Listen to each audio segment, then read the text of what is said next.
My favorite thing about MUN is the people, from those I've talked to in my committees, to those I've met walking around conference, to those I see twerking on the dance floor. Without getting too sappy, you guys all encourage me in ways that you can't imagine, whether it's getting in front of people and authoring a resolution, or speaking on a resolution, or even sharing a post-committee reflection. The power you have with your words, the courage it takes to stand in front of people and deliver them a message is really something that has impacted me all the past 3 years of my MUN experience. And I have to be honest with you, this race terrifies me. It goes against my every intention of getting by without making a mistake, without putting myself in a situation where I could look dumb. But the risk I am taking by standing in front of you is less than the reward I can gain by impacting a conference I hold so true, that I value so much. Some of these ideas include putting in a pre-conference officer-to-delegate talk. The people who have influenced me from the program itself are the officers that have taught me what this program means to them and how to get most out of conference. I also want to implement committee time where veteran returning delegates can speak to first-year delegates and share the wisdom that they have gained from the past 1, 2, or 3 years. First-year delegates are the leaders of tomorrow's conference. They're the ones that will take this program in new directions. And lastly, I want to implement a way for each delegation, all the delegation leaders, to have a curriculum where they can lead their delegates properly, so they come prepared. Once you take away the nervousness of forgetting Parley Pro and the insecurities of saying something wrong, all you have is you, the empowered individuals that you are. I implore you guys to take risks. Enjoy the rest of your conference. Thank you. Everything began with a piece of paper, a resolution. I stepped into GAA 2 years ago, doubtful, fearful, lost. But I stepped out 2 days later with a new path, a new map of the future laid in front of me, symbolizing an end as well as a beginning, signifying renewal as well as change. My piece of paper has come with me the past 2 years. Past 2 years where I've had the chance to work with people passionate about this program, whether in the Conference Enhancement Subcommittee, the GA officers, or in the Conference on National Affairs. But most of all, I found the greatest joy in returning to this conference and in witnessing growth. And while that sheet of paper bears a history of change and of progress, it most importantly carries the future of passion. To all of you here for the first time, there's something great about this conference that attracts people to it year after year, and you're about to experience it. The value of MUN, after all, is not to debate, but to discuss, not to argue, but to learn, not to doubt, but to overcome, and of course, not to have too much fun at the dance. But above all else, that piece of paper represents a way to break barriers, and while all great things must come to an end, as we take that crumpled piece of paper, we replace it with a fresh sheet, one boldly emblazoned with 2016, where we will write in a conference by the delegates for the delegates. We will write in a conference that extends beyond our schools to our communities.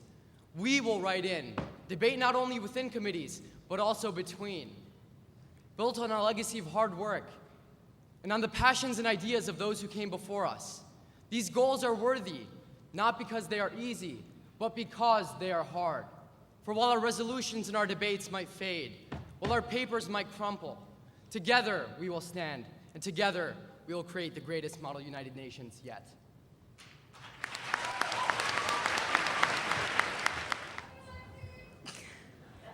I have a confession, guys. When I was on my way here today, I was knee-shakingly nervous. I was sitting in the bus and I was like, oh my God, what am I doing? I was panicking. But the second I walked through that door, I realized, looking at all of you, that I had come home. Here I am. This is where I belong. Now, have you ever been in a conversation with two other people? Maybe you walked up late to what the people were talking about, or maybe you don't know one of the people were talking, but you just feel off. You're looking over your shoulder and you're like, this is a little awkward because you just don't know what's going on. You feel out of place, lost. That's how I felt until I walked through those doors 3 years ago. When I came in here, I was a dork. I was the kid that dressed up like John Adams and went to school like that for fun. The kid that could rap 3 President songs but didn't like going to parties. But when I came to MUN, I found my family, I found my place, and I'm determined not to leave it. MUN means family, and MUN means caring. We're the kids that look around. We see Nigerian girls getting kidnapped. We see racism, hatred, and war. And we say, we care. We look around and we care about everyone in this world. We care about the 7 billion interpretations of it. And we care about each other. This is Model UN. Maybe we can't go out and stop dictators or end world hunger, but we can change people's lives. When I came back from my first Model UN conference, I was glowing. I went up to my advisor and I was like, this is the best thing that's ever happened. So let's make more of that. Let's grow together. Let's have more days of service and casual debate days that end with pizza parties, leadership retreats.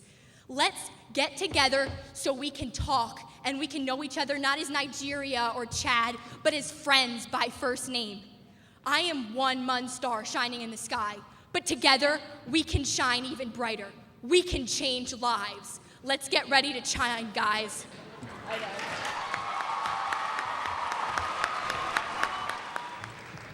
Welcome. This is the 2015 Secretary General debate. Here are the ground rules. Each candidate will give a 60-second opening remark. Then there'll be 3 questions, a question about values, a question about a substantive issue, and a question about the conference. The person who has asked the question has 60 seconds to respond, and then the other 2 candidates have a 45-second rebuttal that they can give. I'll sit over here. You'll rotate up to the podium. And something a little different this year, which is your opening statement, we want to be in response to a question. And that question is, what does this year's theme of liberation mean to you and your candidacy? So we'll start with, we used a random number generator to come up with an order that would be fair. And the order will be Mr. Parikh, Ms. Kirchner, and Mr. Holikov. So let's start with Mr. Parikh. You start, okay?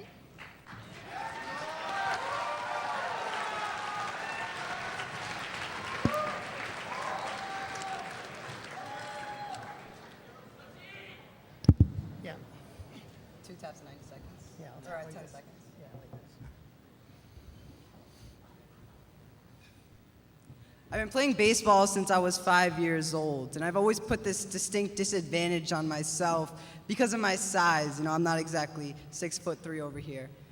But I liberated myself a couple years ago when I decided that my size won't dictate how good of a baseball player I'll be. Yeah, I had to work harder, fine. That doesn't bother me. But what bothers me is I put a handicap on myself that inhibited me from reaching my full potential. That's what liberation means to me. It's when you decide that whatever disadvantage you're put at, whatever you think other people might think of you, is disregarded completely. It's the ability to do what you want without the societal pressures that you may face. And what embodies that definition the most is all of you. When I look out and see all the delegates in this room, those who listen to whatever music they want to and dress however they want to and do whatever they want without fearing what other people might think, that is what liberation Thank you, Mr. means to Parikh. me.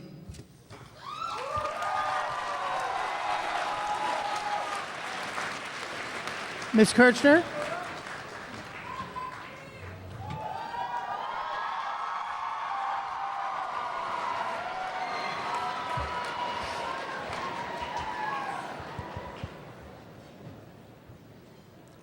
When we think of liberation, we think of Gandhi, we think of Nelson Mandela.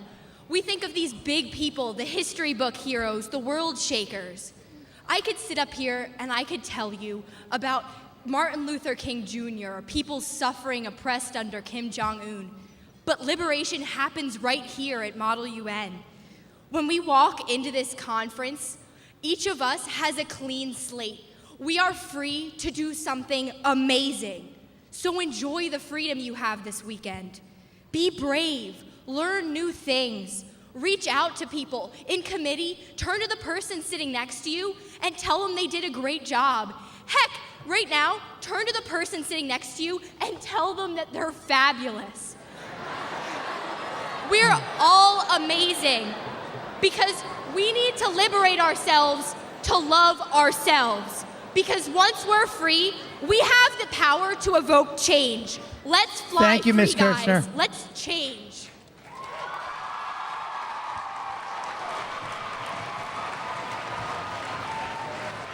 Mr. Halavko, you're up.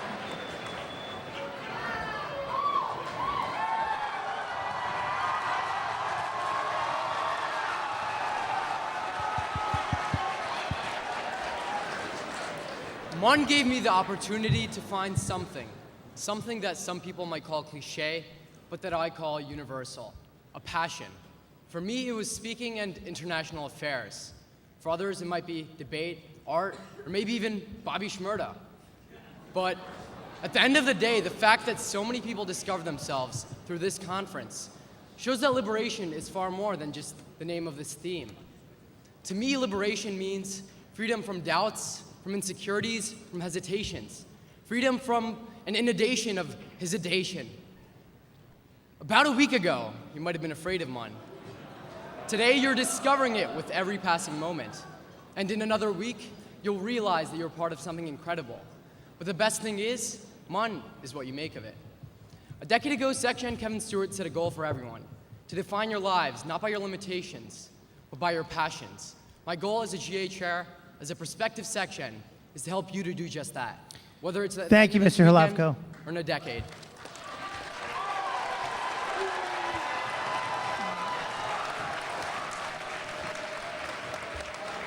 Mr. Parikh, go ahead and approach the podium. You can go ahead. Mr. Parikh, approach. So our first question is about values, one of our values questions. What is your personal weakness as a leader, and how will you overcome it? My personal weakness as a leader is that I don't have that authority figure. I'm not the type of person to stand in front of, whether it be the officer corps or even a delegation and dictate exactly how they should act and what they should do. But the leadership style that I like to use is to lead from within rather than from the front. The weakness I have is that I'm not able to tell people exactly what to do. I can't confront people and tell them the mistakes they're making. But I don't use that weakness to deter me from being a leader. I use that weakness as a change that I want to make. I want to help people. I want to guide people towards their potential and show them what they can reach. My weakness as a leader is that I can't tell people what to do, but I like showing people what they do.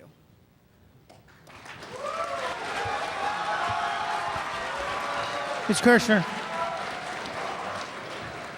Do I just answer the same question? Yeah, it's the same question to you for your rebuttal. What is your personal weakness as a leader, and how will you overcome it?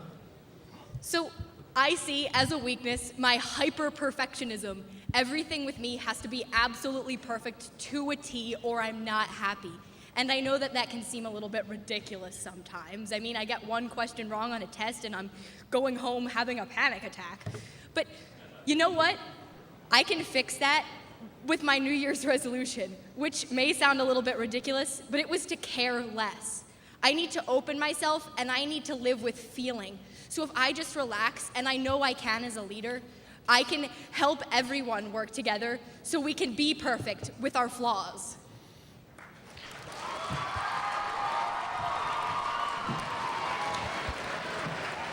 Mr. Halavko, same question to you.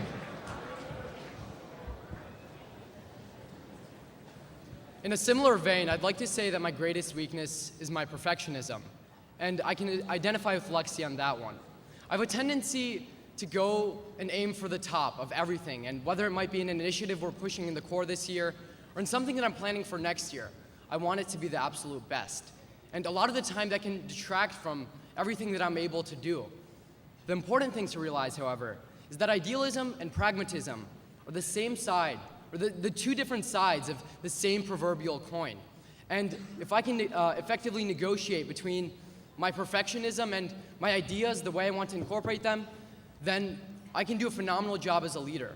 Because that's essentially what a leader does, accounting for his ideas and for the ideas of those under him. Thank you. Ms. Kirchner, go ahead up. Ms. Kirshner, this week, gunmen attacked the offices of a French satirical magazine in Paris, killing 12 people, including the editor and several celebrated cartoonists. It is the deadliest terror attack in France since 1961 during the Algerian War. The magazine had been considered controversial in the past for publishing political cartoons that depict the image of the Prophet Muhammad, an action considered offensive to Muslims. Does condemning the action of these gunmen promote the spread of something offensive to Muslims? Are these gunmen terrorists that should be treated in the international community as such? And how should nations in the UN respond to this controversy? Does my time start already? Yeah, when you start talking, it starts. I think the problem that we see when we separate ourselves as Muslims or as Christians or as white people or as black people in instances like this, where you said if it would be offensive to a certain group, that's the problem. The problem isn't that we have differences, it's that the problem with some people have those differences to an extreme degree and they misinterpret ideas. But I certainly don't see this as an act that should definitely be condemned by the United Nations. But I think that this idea should be taken care of by people in France, condemned by the United Nations, but dealt with France as a sovereign nation. Thank you. Mr. Halavko, you're next. 45-second rebuttal.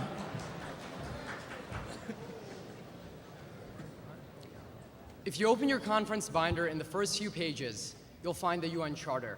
And on there, the first two goals it lists: to save succeeding generations from the scourge of war, and more importantly, to reaffirm fundamental human rights. Well, fundamental human rights is a thin line between terrorism, and we have to be careful to assure that Western democracies don't necessarily intervene excessively in the Middle East. And in a situation like this, where a political scenario got out of hand, it's up to the people of the region to determine what they want to do with that group of people.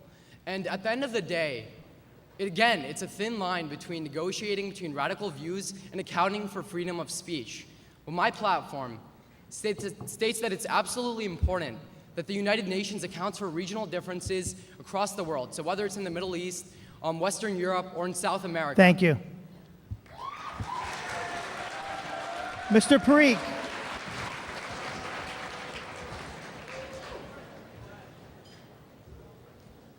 An employee at that said satirical magazine company was quoted saying, that's redundant, "Without the freedom of speech, we are dead."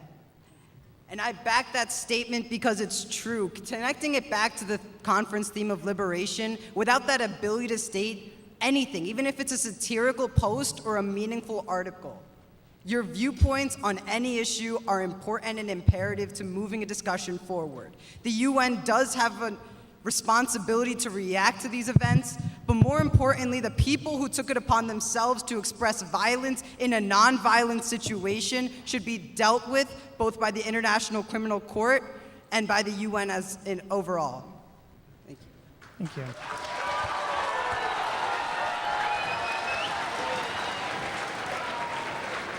Mr. Holikov, you're up. So our question that's focused on the conference: do you think this conference adequately represents the full range of voices and viewpoints that actually exists among delegates? If not, what can be done to remedy this? At this conference, you're all assigned a country and you're told to represent it. And a lot of the time, that's the mistake that we make in coming here. We consider our country too small, too insignificant to represent. And that's the mistake we make in approaching Model UN. But really, the true value of this program, in my eyes, is empowerment. Giving people the ability to believe in themselves as people and the ability to believe in their voice and to voice their belief. That's what MUN is about. It's not about representing the views of a country, not about representing the views of a region. It's about finding confidence within yourself and bringing that same confidence home and applying it to whatever passion, whatever is important to you. Again, whether it's debate, art, or Bobby Shmurda, whatever it is, find that confidence here at conference and bring it back home with you. Because to me, that's what Model UN is about.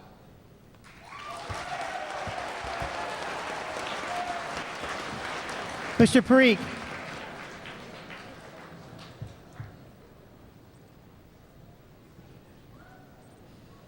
Do I think that the people in this conference, that the delegates in this conference, represent each and every country's viewpoints correctly and accurately? Well, I sure hope not. Quite frankly, there is no argument against giving a female access to an education in their country, regardless of your religious standpoint or your societal dictations. The fact is, there is no argument against restricting someone's human freedoms, regardless of your personal viewpoints or what tradition says should happen. I'm happy that some of the viewpoints expressed by certain countries in the UN isn't accurately represented.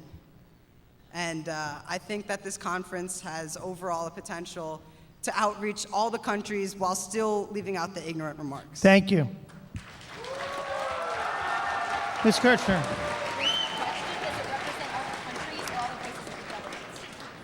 I'll repeat the questions. Do you think this conference adequately represents the full range of voices and viewpoints that actually exist among delegates? If not, what could be done to remedy this? Of course, MUN represents the voices of delegates. Maybe not in committee when we're confined to the ideas of a country, but because we're all in this room together and we're all in an environment where we can feel absolutely comfortable, we can speak our mind. That's what MUN is about. It's about speaking, like Tara said, it's about speaking our voice and being heard. So maybe you don't agree with what Russia believes with foreign policy, but you still have that voice to share with the delegates sitting next to you. It's not about your country. It's about who you are, and it's about who the 1,700 people sitting around you are. And you can clearly express those voices. Thank you. Now for our closing statements. Mr. Parikh, you're up first. You have 1 minute for a closing remark. There are people all over the world who are not granted the freedom of expression, the right to state what their viewpoints are without facing consequences from their community. And when I think about liberation, if I could tie that back in, is that you're not fully liberated until you fear that, or until you no longer fear that what you say can have a permanent mark on you. That what you say is your expression, and it is not something that can be marked at you as you disagree with people. Disagreeing is fine. It's what implements change. And I think that as a final note for this conference, liberation, when you take it back to your committees, I implore you to speak out, to take a risk, because you are liberating yourself by not caring what the other delegates might think, because I'm telling you, they agree with you. They agree with what you think, and they admire you for standing up. Thank you.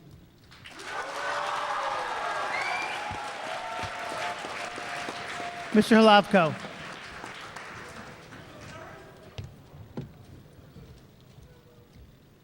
Last year, Legal Aid and Arab League hosted a joint committee session. It offered a chance to debate and to interact, not as part of two committees, but as part of one unified conference. Because the delegates loved it, we expanded it, and this year I had the chance to spearhead the planning of 10 different committees' joint sessions. These sessions, which really transform a set of different rooms into one conference, are a promising initiative for next year. That's just one change of a few I want to propose. 2, the expansion of the non-governmental forum. 3, a GA ambassador system. 4, a New World Trade Organization. 5, more surprise crises. 6, the spread of our alumni network.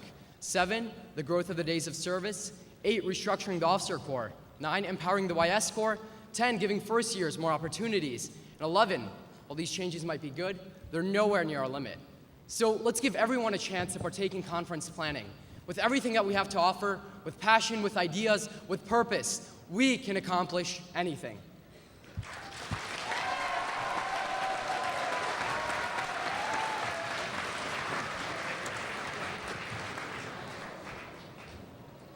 Right before I got up here, a friend told me to stand up here and speak from the heart. So here I go, completely unpolished. You'll have to excuse me. Maybe I flubbed up a little during debate. There's my perfectionism nagging at me again. But I'm not gonna talk to you about conference right now. I'm gonna talk to you about you. You guys, every single one of you, inspire me so much. I look out there and I see a million flames. I see 1,700 burning fires that inspire me to run for this position. I know that you all love MUN. No matter who you are, if you're the one-time delegate or if you're the returning veteran, we all love MUN because MUN is where we belong and MUN is our family. You all are the most amazing people I've ever met, and I don't care about your vote, but I do care about you. You guys are amazing. Let's fly higher than they ever told us we could. Let's be amazing together.